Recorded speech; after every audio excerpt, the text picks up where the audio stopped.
रहमतुल्लाह अलैह दरवेश थे दिल्ली के, बहुत सारे लोग मुरीद थे। एक बड़ा खिदमत गुजार मुरीद था, मजदूरी करता था, गरीब था। तो 6 बेटियां थी उसकी। हजरत साहब के पास रोज आके कहता, हुजूर बच्चियों के लिए दुआ करें, अल्लाह कोई असबाब पैदा कर दे। एक बच्ची की शादी का खर्चा 1000 दिनार है और मैं गरीब हूं। हजरत साहब दुआ कर देते।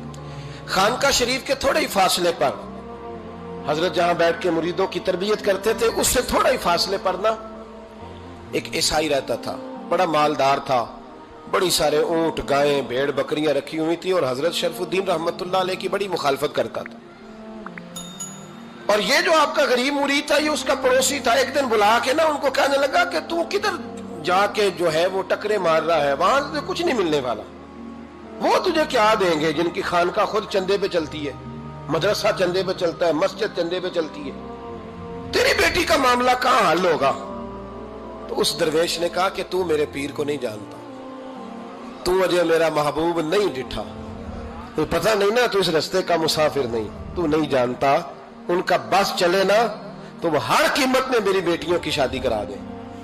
अब वो ईसाई था, कहने लगा अच्छा चलो ठीक है, अगर इतनी बात है ना तो जाओ उनसे जाके कह दो कि 6 साल के लिए मेरे साथ मुआहदा कर लें, तो मेरे जानवरों को चारा डाल दिया करे, 6 साल ड्यूटी करे, मैं 6000 दिनार दे देता हूं।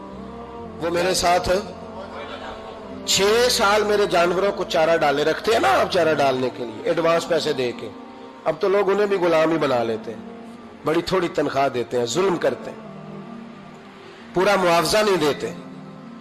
हजरत शेख शरफुद्दीन के बारे में वो कहने लगा, जब अपने पीर से जाके कह के मेरे जानवरों को 6 साल चारा डाले, मैं 6000 दे देता हूं, तू जो कहता है हर कीमत पे जाने को तैयार है। उसने जब ये बात की तो मुरीद ने नाराज हो गया, वो लड़ाई हो गई, गिरबान पकड़ लिया, झगड़ा हुआ, बात बड़ी दूर गई। इस तरह की बात करता मेरे हजरत के बारे में, तेरे जैसे कई मैं वहां काम पे रखा दूं। जब वो बड़ी बहस हुई, बात मोहल्ले में, इलाके में फैल गई, दुनिया ने सुन ली, तो शेख शरफुद्दीन तक भी पहुंच गई। इस तरह झगड़ा हुआ है। लोग सो गए इशा की नमाज के बाद। हजरत साहब ने ना सर पे कपड़ा लिया, उस ईसाई के दरवाजे पे दस्तक दी, वो बाहर आया, फरमाने लगे लोग तो सोच समझ के मुलाजम रखते हैं, तूने भी तो सोच ही लिया होगा, तभी तो मुझे ऑफर की है। तू अपनी ऑफर पे कायम है? वाकई मुझे रख लेगा और 6000 दिनार दे देगा? कहने लगा जा बाबा काम कर अपना। फरमाया नहीं, तूने इतने लोगों में बात की, इतनी बहस हुई, तो कायम है? कहने लगा मैं तो कायम हूं, पर आपने नहीं कायम रहना। फरमाया मैं सोच समझ के आया हूं। उसने कहा आप ड्यूटी करेंगे, भैंसों को चारा डालेंगे? फरमाया एक शर्त, बस जब अजान हो जाए ना तो मुझे रब